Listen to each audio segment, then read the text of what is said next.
contain scenes, language, and content that may not be appropriate for all audiences. These videos include surveillance footage, undercover pursuit of suspects, actual police and rescue operations, and fearless confrontations. If you do not approve of the content, please do not watch our videos. If you wish to continue, we strongly advise that you proceed with caution. Viewers' discretion is advised.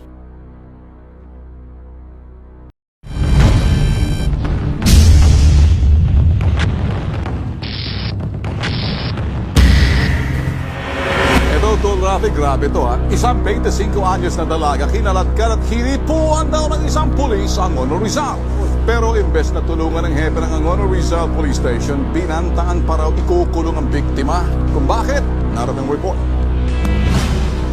Galit at trauma ang nararamdaman ngayon ng isang dentistry student na si Anne sa tuwing maalala niya ang umano'y sexual na pangaharas na kanyang sinapit sa loob mismo ng Angono Police Station.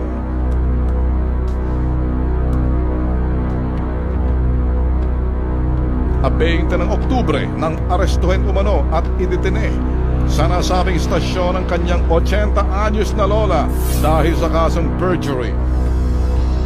Nang pumunta siya sa presinto para dalawin ang kanyang lola, si SPO3 Rogelio San Juan umano ang nakaharap niya na nooy hindi pa niya alam ang pangalan. Sa simula pa lang daw ay nakaranas na agad siya ng hindi magandang pananalita kay San Juan. Paalam ako sa unang police officer na nakita ko, nagpamagandang gabi po ako. Ito pong si SPO3 Rogelio San Juan ay nagalit bakit daw po nandun kami. Bastos na po siya magsalita. Lumapit po ako ng maayos sa desk ni SPO3 San Juan. Tinanong ko po kung, "Sir, ano pong pangalan niyo?" Hinampas niya yung desk niya, tumayo siya. At sinabi po, at sigaw po talaga niyang sinabi na, "Pangalan ko pala, gusto mo ha?" Lalo umanong uminit ang kanilang diskasyon nang sitahin niya ang pagiging bastos at arogante ng pulis. Nang pilit daw niyang ialam ang buong pangalan ni San Juan at lalo itong nagalit dahilan para ipagtabuyan siya sa labas ng presinto. Habang kinakaladkad raw siya palabas ng presinto, nararamdaman niyang hinahawakan siya ng pulis sa maselang bahagi ng kanyang katawan. Hawak niya po ako sa balikat sa kaliwa at sa kanan sa aking dibdib. Naramdaman ko na lang po, yung bra ko is nasa tiyan ko na. Nararamdaman ko talaga na nilalamas niya na yung dibdib ko, kanang dibdib ko. Habang hinahatak niya po ako, sinasabi niya, binubulong niya po sa akin na, "Humanda ka sa akin mamaya, gagahasain kita. Pati sa loob, ipapagahasa kita." Sa medical legal ni Anne, isinasaad na nagtamo siya ng gasgas sa kaliwang kamay at kanang dibdib dahil sa naturang insidente. Dagdag pa rito ang pagkabasag ng kanyang cellphone.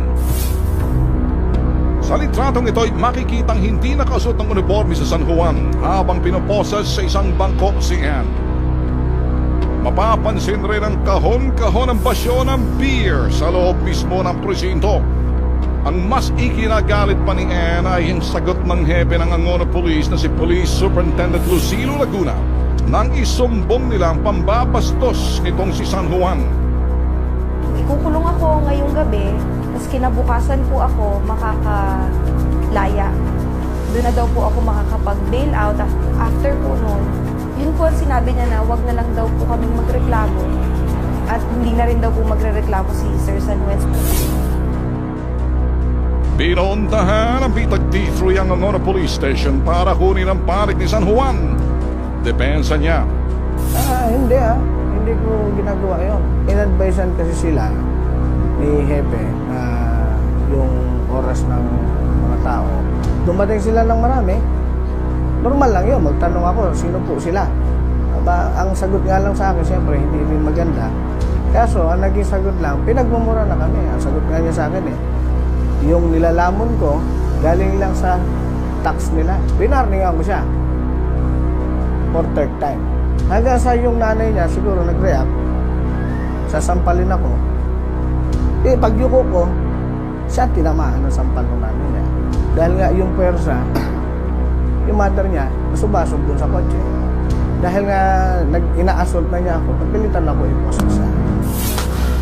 Hinahanap namin ang platter ng naturang pangyayari pero wala silang naipakita sa bitag T3.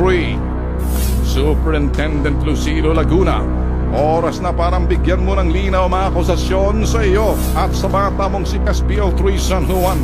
Ipaliwanag mong mabuti bago ka pa mahulog sa bitag ng T3. Sa issue niyan, Tol Rafi, nasa linya natin ngayon sa Police Senior Superintendent Bernabe Balba, Provincial Director ng Rizal. Magandang tanghali po, sir. Magandang hapon. Sir. Ay, magandang hapon po. Sir, i-report lang ho namin sa iyo ni Tol Rafi. Ito hong, una sa lahat, ito hong si Police Superintendent Lucilo Laguna. Hindi ho tamang inaasal bilang sang hepe ho, pangungunsinte. Dahil ako, na-interview ko mismo ang biktima. Ngayon ho, hindi ho totoo yung sinasabi nitong kolokoy na polis ninyo sa SPO3 Rogelio San Juan. Kung nakikinig man tong kumag na to at kolokoy na kaya ko ito, puro kasinungalingan. Ang isang babae ho na talagang pinagnasahan nito, mantakin nyo, hahatakin nyo, pinababa yung bra para mahatak nyo sa maselang parte ng katawan. At pag sinabi niya ho, sir, yan ho'y nakarecord pa, ipare-rape kita sa loob ng hulungan sa mga preso. Kaya ito ho, sir, kung ako lang ho siguro pupunta rin, baka masampal ko ho itong si SPO San Juan. Hindi ako natatakot sa mga libel. At itong iyong hepe na si Lucilo Laguna, pakiayos ho, sir, ang mga inaasal nitong mga bastos, walang disiplina, konsentidor. Masakit ho ako magsalita para doon sa mga tao ho ninyo. Hindi ho kayo, dahil alam ko matino ho kayo. Nililinaw ko lang ho, pag ang bitag na ho magtrabaho, hindi ho kami walang dagdag, walang labis, walang kulang. Kaya ito ho sa akin sinasabi ko, ito ho'y nakakalalaki, nakakadoko na hutong inyong pulis dito. Ayusin niyo hutong mukhang kumag na mukhang buwan yung mukha. At itong hepe ninyong si Laguna, medyo nadidispalingado ng kagsisinungaling, nangingiwi yung bibig sa pagsisinungaling. Pinaabot ko ho sa inyo, anong hindi magagawa, sir? Maganda nga po no, sa ating mga tagapakinig. Anong inyong magagawa, sir? Sir, pagpaimbestigahan ko po ito, kagad ngayon. At i-direct ko po yung aking investigation Pag nag-imbestiga, na karoon ng dinaw ito. okay, sir. Pag nag-imbestiga ho kayo, bibisita ho ako, sir. Ha? Gusto ko makita kung ano sasabihin ng dalawang mga kumag na itong mga opisyalis nyo, isang opisyal, saka SPO3. With that, sir, aasa ho kami, lalapit ho kami sa inyo kasama ng biktima. Maraming salamat po, sir. Maraming salamat din po. Makakaasa po kayo.